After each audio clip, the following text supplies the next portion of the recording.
I've been a financial planner for 13 years and I literally have clients in every single generation. I have clients in their 80s and I have clients in their 20s, literally. And what's wild about that is there is a theme across every age bracket, and it's a same mistake, the same trap that we all fall into regardless of age, regardless of when we were born.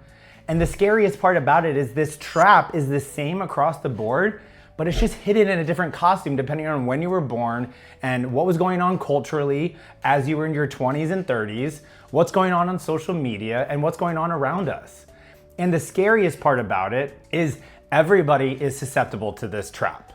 So today I'm gonna show you what this trap looks like across 4 generations, and I promise you by the time I get to yours, you're going to feel and see and understand exactly what I mean. But stick around until the end because I'm gonna tell you exactly how to get out of that trap for yourself or avoid it altogether.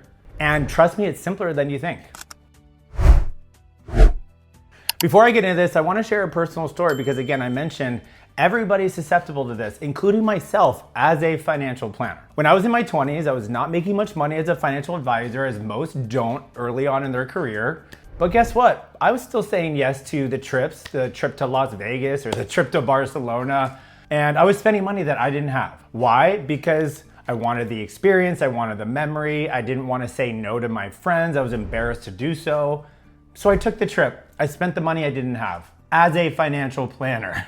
And so my point here is this is something that we all need to be aware of. And again, this fix is quite simple, but it starts with having an actual awareness of what the actual problem or trap is, and then being very intentional with making sure that you avoid it. Now listen, this does not have anything to do with being bad with money. The people who fall into this trap often are some of the most responsible people in general, but the trap is sneakier than that.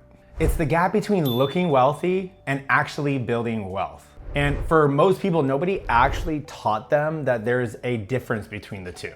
And every culture, every decade wraps up what looks like success in a different wrapper, which is why it's so easy for us all to fall into this. So I wanna start with the baby boomer trap. And a very specific client comes to mind. She's right now in her early 70s and she's working as a waitress at various restaurants just to be able to keep up with paying her bills and paying her mortgage. She unfortunately went through a divorce, and through that divorce, she fought for a condo to keep as part of the divorce settlement. She did not fight for any investments or liquid assets, just the condo, because she felt, based on what she was taught, that having that condo is her retirement plan. It's the sign of wealth. It's what she needs to feel comfortable to be able to retire one day. Fast forward to now, she's in her 70s, and unfortunately, she's still working very hard to just keep up with her bills. She does actually have a good amount of equity in that property, but in order to leverage it or access it and be able to lean on it in her retirement, she may need to actually make decisions that she wouldn't prefer to make had she been able to plan otherwise the last 20 years. So for the baby boomer generation, when they were younger, most people rented most of their lives. And buying a property in general was a very significant sign of wealth for this generation. So it was in her mind that if I leave this divorce with at least the condo, I'm gonna be okay. She did not understand how important it was to make sure to save outside of that or even fight for some of the liquid investments, which were there as part of the divorce settlement, but she fought for the condo instead of some of the liquidity. And unfortunately, she's really paying for that now. The other part that really goes into this is banks were approving mortgages that were basically at the highest limit of what somebody could afford. But they weren't actually teaching these people that the highest mortgage that you can actually afford is not the mortgage that you should actually go with. When you buy a property, it cannot take up 100% of your excess income. There needs to be room for literally everything else. And so when she was going through her divorce, the condo, the purchase price, and the actual payment was at that upper limit, but she felt that she would be able to grow into it. And since she at least had the condo, she would be okay no matter what. But now, 20 years later, we're dealing with a lot of stress and a lot of financial issues because she didn't fight for other parts of the financial situation through that divorce itself. Now, we are grateful because that condo has significantly gone up in value. She has about $700,000 in equity, but essentially not much else is very liquid for her. And so we're currently having to look at things like a home equity line of credit, which she may or may not get approved for. She may have to look at a reverse mortgage, all things that we have to consider that ultimately we wouldn't be doing if she had planned better 20 years ago. The problem with just having all of your wealth in a property is that it is not liquid. It is not easy to access the money inside of it. There's a process, you have to get approved. It's a lot of paperwork and it's a nightmare in some cases. So it's important to understand that the home itself was not the trap. The belief that the home was the whole plan, that was the trap. That was the mindset that she got herself into. She spent decades of maintaining that status of wealth by maintaining the condo and underfunding every other part of her life. As far as how to fix this, I'll cover that at the end. Now let's move on to the Gen X trap. This one hits home because I have a ton of friends that are in the Gen X generation and it's very clear what has taken place here.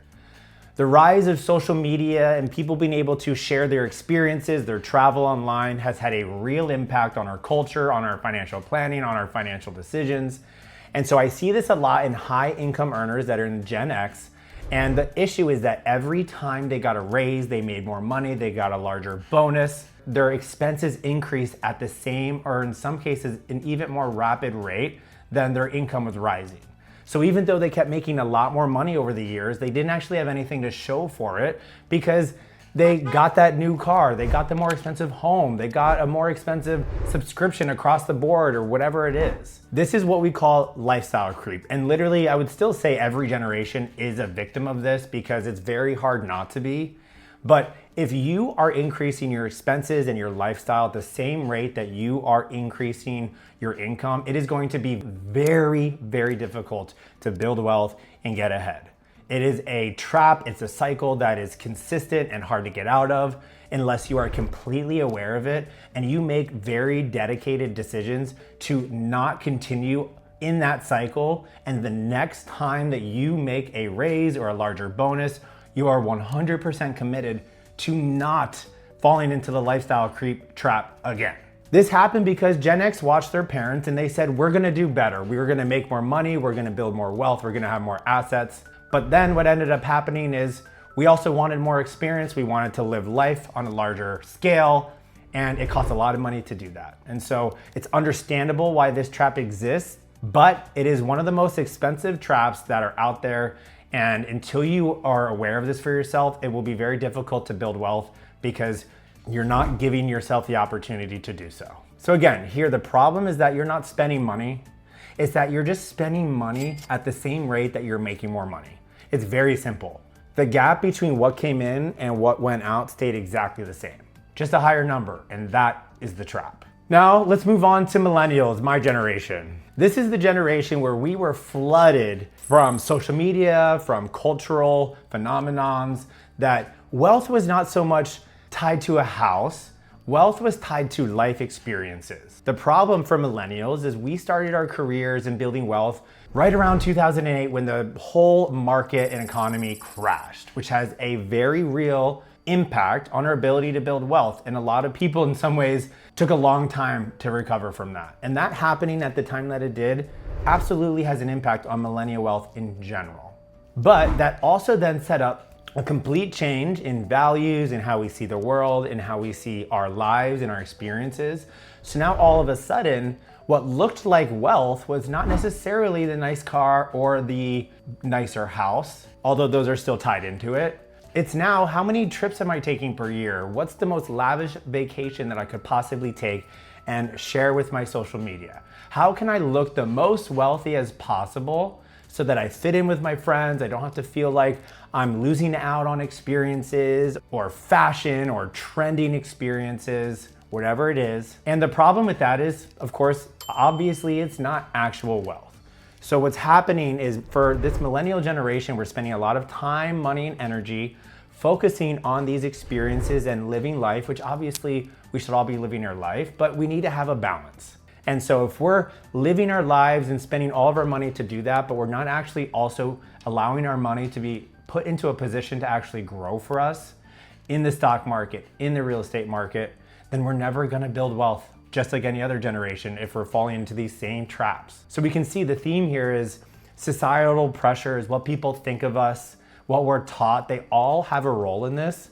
And there's no generation that is completely avoidant of this problem. We're all susceptible. What we want to avoid is spending your 20s and your 30s to where now all of a sudden you're 38, You have beautiful memories, tons of experiences, but no property, no liquid investments, barely any in our savings account, and even worse, a lot of credit card debt, which is obviously the worst type of debt that you can have. That's exactly what we want to avoid by being aware of this trap. So it's not about not living your life. It's not about not experiencing the world. It's about having a better balance. Lastly, let's talk about the Gen Z trap. I also have Gen Z clients that are in their mid to late 20s. And again, I'm seeing the same thing. It's just in a different wrapper. What's interesting about Gen Z is they are the most financially literate generation at a younger age. I mean, there are 19, 20-year-olds who know what an ETF is. They know what the stock market is. They know how to talk about compounding growth and what's going on. But Gen Z's trap is the most visible one ever created, and it lives online. The arrival signal for Gen Z, or the signal of wealth, isn't a house or lifestyle even, it's an aesthetic. The setup, the brands, the aesthetically pleasing apartment, the clothes, the fashion. It's truly this appearance of aesthetic, and I'm Gen Z, I fit in, and that's where all my time, energy, and money is going. What's interesting is this generation is still investing $50 a month into an index fund, for example, and they're proud of it, and they should be, but they're stopping there. And they're spending significantly more on things that is a primary function of how they look on their social media feed. So the trap for Gen Z isn't ignorance, it's performance. They know the right language, but sometimes use it to perform wealth rather than actually build it. So for example, they're posting about investing while the numbers are actually staying very small. Or they're talking about financial freedom, but their actual decisions behind closed doors contradict it. So let's talk about the way out. How do we get out of this trap or avoid it altogether? Now listen, first I want you to know that every generation has people who saw the trap and stepped around it, including myself, a financial planner. And what they did differently is almost always the same. They separated the signal from the substance. They decided consciously that they were going to look less wealthy than they actually were, so their actual wealth could grow faster. Assets first, lifestyle second. Not forever, just until the assets are doing enough work that the lifestyle is actually paid for. So for example, baby boomer, keep the house, but aggressively fund other buckets like your pension or investments. One asset doesn't build a retirement plan, and diversification is not just about a portfolio, it's about the type of wealth you're building. For Gen X, remember that every time you get a raise, choose one lifestyle upgrade, not four, and bank the other half and automatically put that into your investment. Let the income outpace the lifestyle growth and you're gonna be in good shape. For us millennials, choose one big vacation or experience per year and maybe some other little ones. And then take the difference that you were spending on all of these big experiences and put it towards your future. And for Gen Z, make the actual investing the thing, not the aesthetic around it or the performance about it. The number in the account matters more than the aesthetic around simply stating to the public or your feed that I invest in index funds. As you can see, it's the same trap, 4 generations, one way out. And the way out is not complicated. It is literally just a conscious decision to make better decisions and be aware of the trap itself. Now listen, none of these people are bad with money. It's just, we're all human. We're all wired for immediate gratification. So I wanna ask you, which version of this trap are you in right now?